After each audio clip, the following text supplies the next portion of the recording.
lawan. Tetap lawan. Apa dia guna hujah, ambillah Islam itu secara kafah, secara sempurna, dia kata. UMNO tak ambil secara sempurna, UMNO ambil suku. Dia kata kafir lah itu. Kan dia kata Allah SWT kepada siapa barang siapa Allah ayat tu tidak berhukum dengan hukum Allah, wa man lam yahkum bima anzalallah.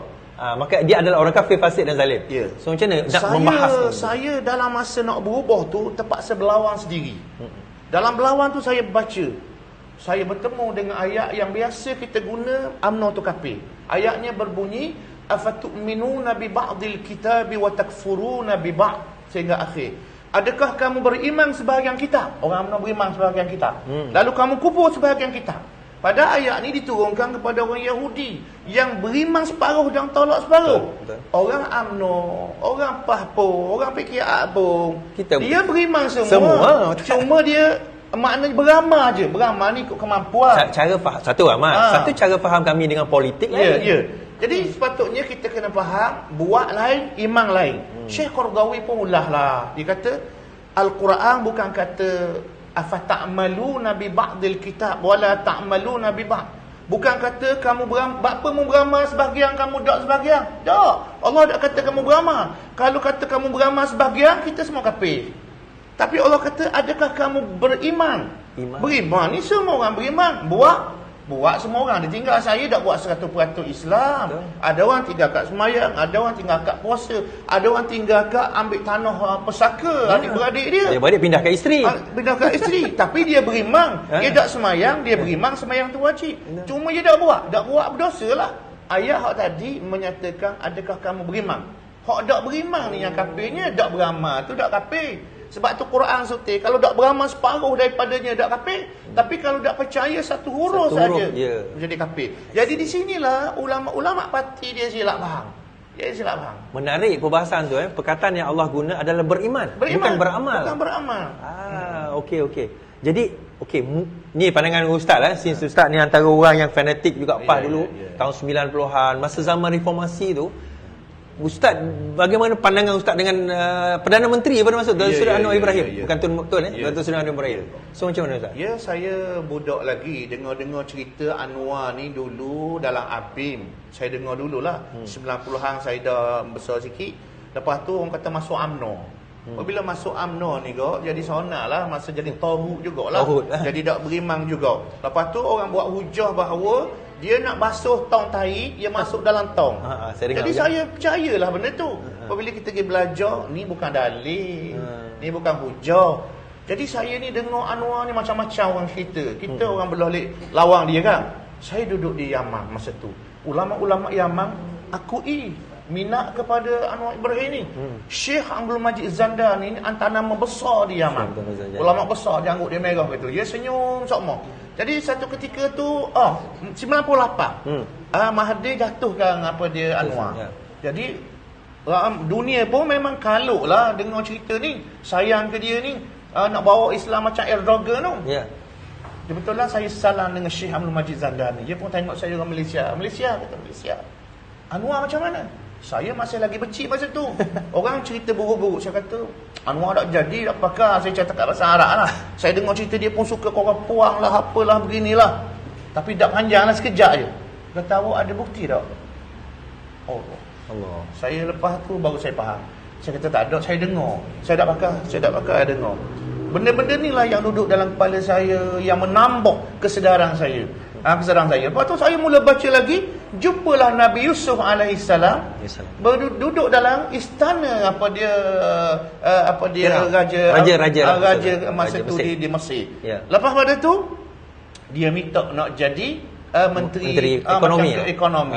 Jadi kalau begitu maknanya yang pertama dia minta, yang kedua dia kerja dengan orang yang bukan Islam. Jadi saya kata boleh ni. Kedua kalau UMNO lagilah boleh. Menyebabkan makna saya mula lagi terbuka tentang Anwar ni, sehinggalah mari balik kasih apabila Fadhino maknanya pergi dekat dia masa tu, buat baik dengan dia, dan akhirnya PAS pun terimalah. Saya pun dah terbuka dah. Jadi apabila berlaku pecah pula, saya dah ready dah lah, ada kepahaman dah bahawa boleh terima dia, boleh terima orang tabligh, boleh terima orang abim, boleh terima siapa sahaja hak betul, boleh terima maknanya. Mana Alhamdulillah. Alhamdulillah. Pada masa itu kan, PAS sendiri tahun 98, saya rasa PAS sendiri pun agak berpecah juga. Betul. Di antara yang menyokong Anwar Ibrahim dan yang mungkin tak nak bersama dengan Anwar Ibrahim. Betul. Jadi mungkin ada pengalaman Ustaz sedikit bahagian tersebut daripada Jadi masa tu saya dengar pimpinan parti ni Hak Lek Terengganu ni memang tak sukalah. Masih lagi bertahan, maknanya tak ambuh ke Anwar ni. Tapi saya dengar Fadlina dah mula dah pergi dan ada kita tengok fikrah lain lah. Dan akhirnya Kediang tu nampak terpaksa Hak Terengganu ni pasal dia jadi Ustaz Fadlina ni kan dia Presiden PAS. Jadi akhirnya dan dia pula orang yang tegar dan bawa satu idea politik yang matang. Nak banding dengan pimpinan lain lah bagi saya. Jadi kalau begitu akhirnya saya pun nampak tu semua pimpinan dah mula bersama dengan Fadlina dan bersama dengan lah. Dan ada kebanyakan pimpinan tu sekarang ni bersama dalam amanah dan keluar daripada PAS.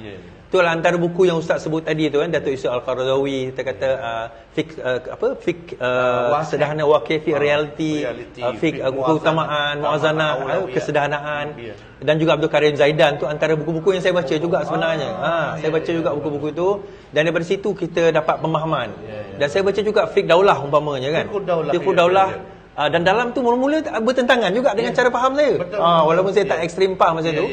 Tapi kemudian saya fikir kenapa Qaradawi fikir sebegini kan. Dan sekarang baru kita nampak. Nah, pandangan Ustaz tentang Perdana Menteri kita sekarang ini, apa yang dibawa, yang mana Perikatan Nasional kata liberal lah, sekular lah, apa nak menjual Islam Melayu lah. Pandangan Ustaz sekarang macam mana? Yang setakat 7-8 bulan pemerintahan ni Ustaz nampak. Sila. Saya nak ambil sikit awal tadi. Iaitulah ketika Parti Amanah keluar, lepas pada tu Tok Guru kata haram buat parti Islam yang kedua. Dia kata dia telefon ke Qaradawi, tulis surat Qaradawi. Saya kebetulan baca dah buku Fiqh Daulah tu. Jadi dalam tu Syekh Qaradawi kata kalaulah fiqh ada mazhab-mazhabnya, maka politik juga ada mazhab dia seperti parti-parti. Jadi macam mana Tok Guru kata haram? Aku baca Syekh Qaradawi antara orang yang bawa pemikiran tajdid dalam hal ini. Saya tak percaya. Saya kata saya percaya yang Qaradawi tulis. Okey. Akhirnya sampai hari ni ceritalah maknanya Anwar Ibrahim ni dah jadi Perdana Menteri. Jadi Perdana Menteri. Saya dengar pula orang kata, apa dia Anwar ni nak buat apa dia Madani ala Firaun ke Madani ala Nabi Muhammad. Allah kata bahayanya cara faham. Lepas tu kita ambil cerita Nabi berhijrah daripada Mekah ke Madinah. Siapa ke Madinah Nabi nak buat negara Islam tu? Unta dia ni ke orang-orang Madinah bagi tarik unta nak pergi rumah dia masing-masing. Nabi kata tak payah tarik, biar dia jalan sendiri ikut arahan daripada Allah. Berhentilah unta tu satu tempat tanah. Lepas tu Nabi kata di sinilah kita buat masjid. Ini maknanya dalam Quran sebut hablum minallah wa hablum minan nas. Kita ada hubungan dengan Allah, hubungan sesama manusia. Jadi maknanya apabila Malaysia ni saya dulu pimpinan parti kata bukan negara Islam. Ni Malaysia bukan negara Islam, dia kata negara umat Islam. Saya dengar ceramah Syekh Qaradawi kata seluruh negara OIC, semua negara Islam termasuk Malaysia. Jadi saya pegang yang tu. Jadi kalau begitu saya tengok yang pertamanya nak jadi syarat negara Islam ialah yang pertamanya ulil amri tu. Agung tu mesti Muslim. Perdana Menteri Muslim, timbalangnya, ketua polis penting, Muslim juga, ketua askar penting untuk menjadikan sebuah negara yang kuat ni, negara Islam ni. Lepas tu adanya masjid. Lepas tu dah sekolah lagi, bank Islam zakat, lagi, tabung haji, zakat apa. Sudah lengkap untuk menjadi negara Islam.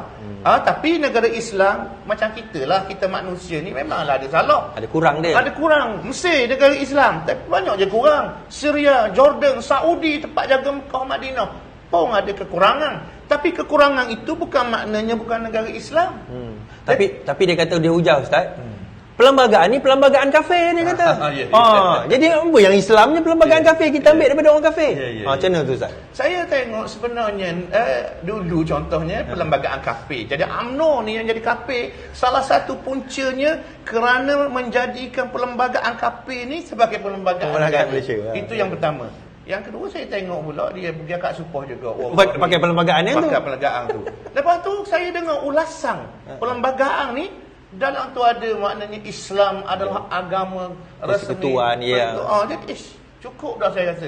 Cuma kekurangan tu baikilah akan Kita boleh datang. tambahlah. Jadi saya pelik kalau kata kita berjuang untuk buat negara Islam. Nak buat negara Islam apa dah ada dah. Dah ada dah. Cuma baiki kalau awak menang pun awak baiki ya. Dia kalau dia menang pun dia tambah. Dan dia pernah memerintah 33 bulan. Saya tak nampak apa yang diubah pun. Tak ada pun. Tak ada pun dia ubah perlembagaan tu. Dia kata apa? Oh, kami tak menang 2/3. Cadangkanlah. Menteri Undang-Undang tu menteri kamu. Kan? Lepas tu dulu saya faham, selagi tak buat hudud dengan kisah, selagi itulah negara ni bukan negara Islam lah. Lepas tu saya kebetulan membaca buku yang diterjemahkan Qaradawi juga. Nama Piagam Kepahaman Islam. Orang hadiah saya, dia beli di Kuantan, Imam Ustaz, saya hadiah. Buka saja saya buka je, jumpa tajuk yang saya nak.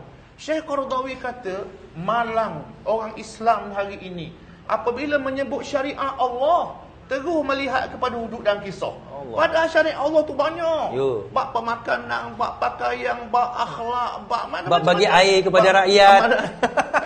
Pun Islam juga. Islam. Jadi tiba-tiba dia kata, terus nampak hudud dengan kisah. Jadi maknanya hudud dengan kisah ni sebenarnya duduk di belakang. Ia bukan duduk di depan. Bukan duduk di depan, dia duduk di belakang. Sebab tu Nabi, kata Syekh Qaradawi, Nabi ni dia buat hudud dengan kisah ni 2 tahun lagi nak meninggal, nak wafat. Baru dia buat. Pasal apa buat dia? Kena buat ekonomi dulu. Buat pendidikan dulu. Pemahaman dulu. Keimanan dulu. Biar kuat benda tu. Jadi akhirnya baru dia buat. Jadi kalau begitu hudud ni bukan nombor 1, bukan nombor 2, bukan nombor 3. Dia setelah berlakunya selesai landasan hok nak buat tu, barulah kita letak tapak dia yang molek. Bila rakyat tu, ni kalau kita tengok sekalipun rakyat paling miskin, Tegar miskin paling ramai kat Kelantan. Kan? Kita kata dari segi ekonomi pekerjaan pun masih lagi rendah kita kata. Jadi macam mana kita nak bercakap soal hudud? Kan? Macam mana kita nak, bukan tak boleh. Benda tu sebenarnya sikit je. Dia akhirnya kalau kita kata 98% dah buat dah. Tinggal kita nak tambah 2% lagi. Betul. Okey. Mungkin kita pun dah nak maghrib dah ni Ustaz. Okey, mungkin penutup yang Ustaz boleh sampaikan. InsyaAllah ni sesi sangat menarik sebenarnya. Bagi saya kalau tambah lagi ni menarik ni kan. Tapi tak apa. Mungkin Ustaz boleh bagi rumusan apa pesanan kepada yang bakal mengundi. Tak kisahlah mana-mana parti. Nak undi siapa pun itu terpulang kepada mereka lah. Sebab Ustaz ni bukan orang parti. Dia bawa kepada pemahaman ilmu. Pemahaman, pemikiran, mencerdikkan umat bahawa kita memilih pilihan raya ini bukan pilih agama. Kita pilih pemerintah. Jadi sila Ustaz. Akhirnya saya ialah minta maaf lah juga kalau ada kesilapan, kelemahan saya.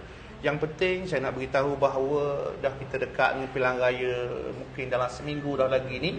Jadi kita kena faham bahawa parti-parti ni adalah parti-parti. Parti-parti ni adalah daripada politik. Dan politik ni adalah urusan ijtihad. Dan parti-parti ni bukan makna kafir Islam bukan. Super je maknanya. Cuma pendekatan saja berbeza. Ada orang nak buat benda ni, ada orang nak buat benda B, ada orang nak buat benda C. A, B, C pun yang ada dalam Islam juga. Jadi kalau gitu janganlah maknanya kerana nak mengundi ni, hak ni kata dia parti masuk syurga, hak ni parti kata dia masuk neraka, hak ni kata parti ni akhirat kat gimo nak duduk dengan siapa di padang mahsyar. Hak ni bukan, kita tidak ada pimpinan parti yang jadi hero di padang mahsyar. Yang jadi hero, yang jadi hebat di padang mahsyar nabi-nabi sahaja. Sahabat-sahabat yang janjikan dengan syurga. Jadi jangan kita nak angang-angang kayak gini aku nak bangkit dengan pimpinan ni. Jangan. Pasal mereka ni semua maknanya dalam keadaan bahaya, ketakutan pada hari kiamat nanti. Sebab dalam satu hadis Rasulullah SAW pun dia kata antara 3 golongan yang masuk neraka yang pertama, antaranya adalah ulama, orang alim. Tapi dia sebenarnya kononnya dia berilmu, beramal supaya orang pandang dia. Ya, tak semestinya tuan-tuan. Tak ada jaminan. Kita pun tak ada jaminan.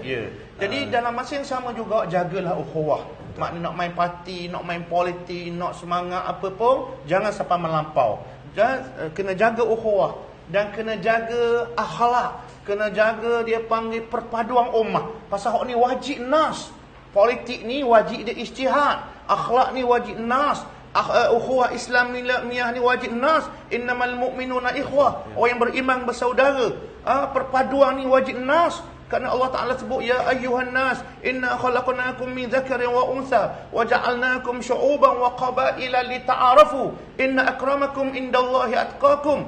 Jangan kita duduk main kat cabang, dekat isyak politik, lalu kita langgar wahyu Allah yang berkaitan dengan akhlak, berkaitan dengan ukhuwah, berkaitan dengan perpaduan ummah, berkaitan dengan dakwah. Jadi itu yang sepatutnya kita orang Islam ni tak sama dengan orang Cina dengan orang India main parti. Tapi orang Cina, orang India tak balah main kapir sama dia. Kita orang Islam ada tafsir macam-macam, Qurtubi, Al-Munir, Fathul Qadir, macam-macam nama. Jalalain, nama tafsir. Hamka. Hadis pula macam-macam. Sahih Bukhari, Sahih Muslim. Lepas tu pula syarah pula Imam Nawawi lah, orang ni, ulama ni. Tapi macam mana kita ni dalam masa yang sama berat nanang maknanya. Langgar wahyu, langgar hadis Nabi, langgar ukhuwah. Patutnya kita terbaik lah.